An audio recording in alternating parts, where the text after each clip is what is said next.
di peradaban baru. Makanya kan sudah dieling-eling dengan sedini mungkin, ayolah bangkitkan potensi ada di dalam diri kita untuk bisa lebih mengenal jati diri kita. Asal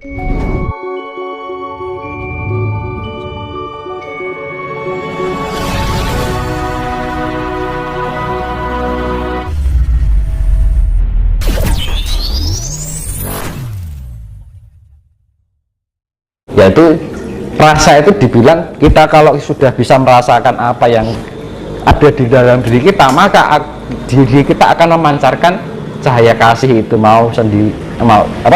cahaya kasih itu sendiri. Artinya aku ya sini, makanya di salam rahayu kan gitu. Kalau di Bali atau Hindia Om Swastiastu kan gitu, sama aja artinya. Kan pada yang ngerti ini rahayu tapi pada nggak tahu artinya kan itu. Nah itu yang artinya seperti itu. Rahayu itu adalah rasa ayu. Dengan rasa yang kita miliki kita bisa merasakan rasa itu tadi, yang diartikan kita bisa include dengan sifat-sifat Tuhan, maka akan terciptanya hayu, pancaran yang indah. Kan enak atau kalau ada suatu pancaran yang indah, berarti kita sudah mewujudkan sifat Tuhan, ya kan? Makanya ketika kita tersenyum, kita bisa memancarkan kedamaian, ketentraman, sifat yang menyejukkan. Itu adalah gambaran dari wujud Tuhan. Kita sudah mewujudkan Tuhan di dalam perilaku kita, ucapan kita, rasa kita, pikiran kita, kan? Nah itu sebenarnya orang yang sudah nyawiji dengan Tuhan seperti itu. Itu konsep ya, yang artinya sudah manunggal karo Gusti, manunggaling kaumpo lan Gusti, sifat yang Tuhan yang include di dalam diri kita. Karena kita merasakan keberadaan Tuhan itu sendiri. Ketika kita bisa merasakan keberadaan Tuhan, maka mulut kita harus tetap bersandarkan kasih, pikiran kita berlandaskan kasih, ras kita merasakan juga berlandaskan kasih, perilaku kita juga berlandaskan kasih. Maka dengan kasih itu bagian dari perwujudan Tuhan melalui perantaraan ucapan kita, pikiran kita, rasa kita, perilaku kita. Kan gitu, selesai Pak. Makanya saya bilang satu kitab itu ayat 1 kasih, ayat 2 kasih, ayat 3 kasih, sampai 1000 ayat kasih, selesai. Kalau kita beraneka ragam ini itu, harus melarang ini itu, kalau nggak tercapai masih bisa menyalahkan orang aja, berarti kasihnya di mana kan gitu. Nggak ada orang yang tidak ada kebenaran selama kita masih bisa menyalahkan kan gitu. Tidak ada kebenaran, tidak ada yang ditinggikan selama kita masih merendahkan, ya kan. Kalau menyalahkan orang kan secara nggak langsung kita merendahkan orang kan gitu. Nah kecuali kita menasihati, beda lagi. Ngalahke karena nasihati beda loh, ya kan. Memberi masukan atau sharing beda lagi. Kalau nyalahke kan sifatnya menjat kan. Sedangkan kita tidak lepas, kita sendiri kadang-kadang tidak lepas dari sebuah kesalahan kan gitu. Jabaran Bapak Adam dan Ibu Hawa, karena tiap narasumber beda-beda penyebarannya. Ya itu saya pernah dulu bilang itu Adam Hawa itu ya proton dan neutron. Elektron itu sifat negatif yang namanya suhu. Lah proton itu yang namanya sifat dari inti atom di dalam nukleus itu terproton terdapat neutron. Neutron itu ya mani gitu Mas.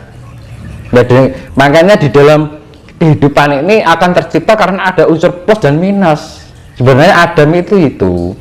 Kalau saya bilang kalau Adam berwujud manusia, enggak. Manusia pertama ya manusia purba itu karena mengalami proses revolusi pembaikan. Dulu itu pertama dari hewan air, terus hewan darat, ada kehidupan setengah manusia setengah hewan, ya kan. Terus sekarang ada penyempurnaan. Dulu kan manusia setengah hewan lebih dominan hewannya daripada manusianya. Terus ada revolusi lagi, lebih condong manusia daripada hewannya. Manusia purba itu. Terus revolusi sampai ada penyempurnaan sampai sekarang. Makanya orang dahulu sampai sekarang ganteng-ganteng sekarang gitu kan. Karena ada revolusi kan terjadi itu berjuta-juta tahun Mas, revolusi itu. Iya. Pembaikan akhirnya penyempurnaan fisik. Tapi kemurnian secara jiwa luntur. Jadi antara dunia nyata dan dunia yang sifatnya alam gaib itu kayak berkebalikan, Mas. Sebagai penyempurnaan fisik sebenarnya secara jiwanya ada itu pengurangan. Bukan, jadi makanya itu dunia dan surga itu ibarat bolak-balik. Enak di dunia belum tidak apa, ibaratnya ya dampaknya di sana nggak enak kan gitu, alam bakal lah berarti. Kalau kita bisa menerima ketidakenakan di dunia, justru kita akan menemukan kemuliaan yang ada di sana. Kan gitu sebenarnya. Di dunia arah surga berarti wali-walian.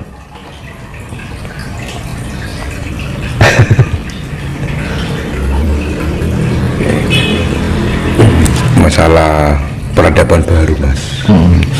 Apakah perubahan zaman ke peradaban baru bisa terjadi tanpa campur tangan manusia?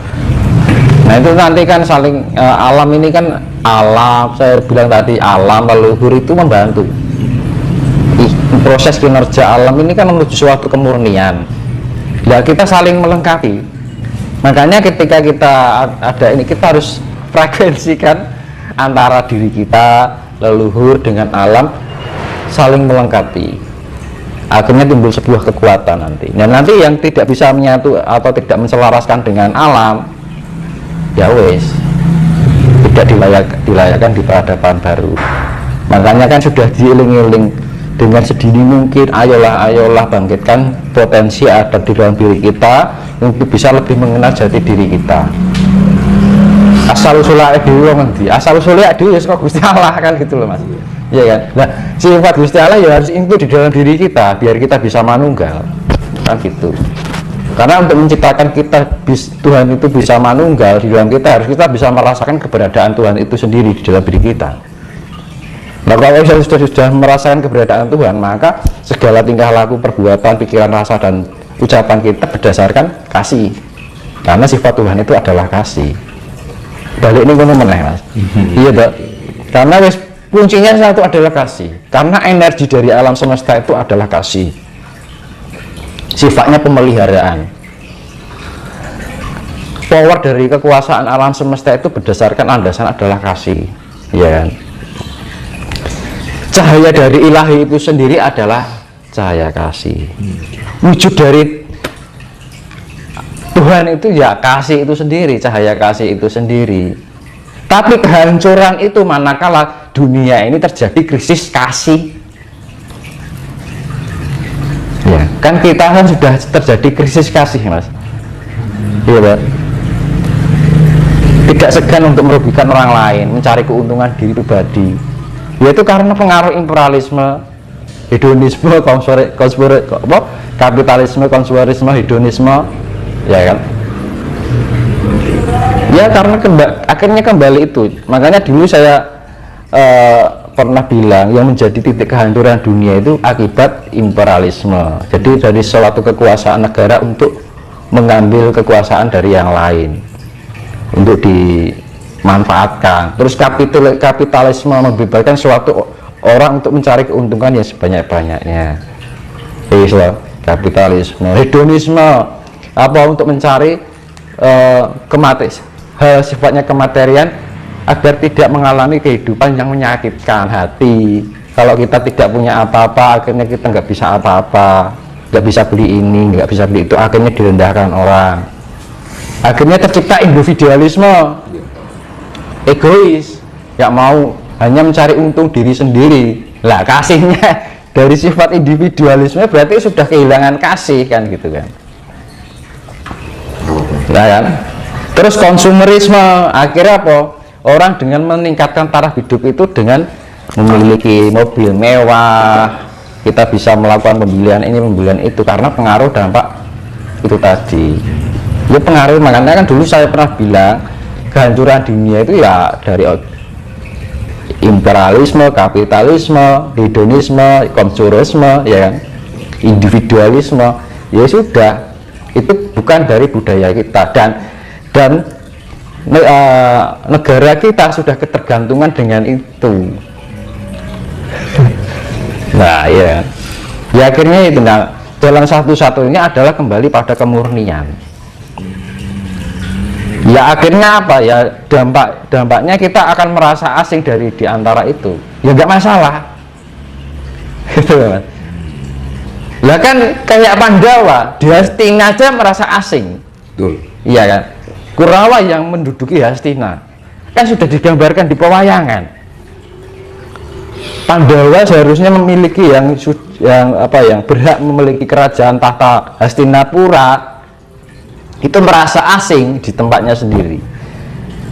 Yang menguasai adalah para Kurawa. Tapi pada akhirnya setelah Baratayuda berjalan, Pandawa yang menduduki, Kurawa habis. Awalnya dienak, dimanis-manis kan, habis manis, sepah dibuang. Itu wayang itu sudah menggambarkan itu. Dan itu akan terjadi ini. Manakala kita mempunyai jiwa-jiwa seperti Pandawa, nanti akan dimuliakan. Diinjak-injak nggak masalah, ditindas nggak masalah, dianggap edan ora apa-apa. Kan zaman sekarang kan gini, orang yang waras dianggap gila.